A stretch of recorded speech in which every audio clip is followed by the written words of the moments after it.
अच्छी 21 सेंटीमीटर अधिक वर्षा नहीं अलर्ट जारी होती। घंटा प्रति 40 रु 50 किलोमीटर बेगर पवन बहबार संभावना अच्छी जहां पाणीपाग विभाग पक्षर कहुई पश्चिम केन्द्रीय बंगोपसागर सृष्टि होता लघुचाप अवपातर रूप नहीं सारी बेले यह अधिकरू अधिक घनीभूत हो गभीर अवपातर रूप नहीं।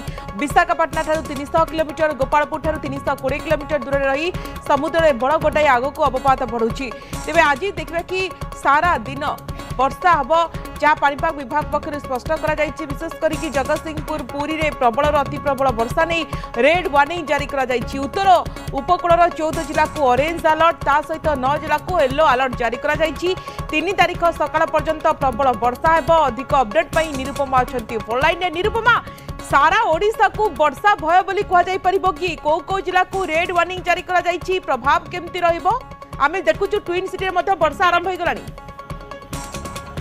देखो स्वागतिका जदि कहवा गत काली ठारू ट्विन सिटी रे वर्षा लगी रही तुहा राति वर्षार विस्तृति वृद्धि पाई एवं आज दिन तमाम कथा जदि कहवा दिन तमाम वर्षा लगी विशेषकर उपकूल ओडिशा रे जो भाव में पवन बेग वर्तमान पाखापाखि 20 किलोमीटर घंटा प्रति रही क्रमशः वृद्धि पाई 40 रु 50 किलोमीटर पर्यंत पहुंचब। आपड़ जो भाव में कहते जितेबाला गोपालपुर और पुरी निकट में आज मध्यरात्र में उपकूल को अतिक्रम कर संभावना रोचे तेणु यार प्रभाव में उपकूलवर्ती जिला गुड़िक पवन बेग सांग को वर्षा अधिक रही तेणु जगतसिंहपुर और पुरी जिला को एथपाई रेड अलर्ट दि जाइए।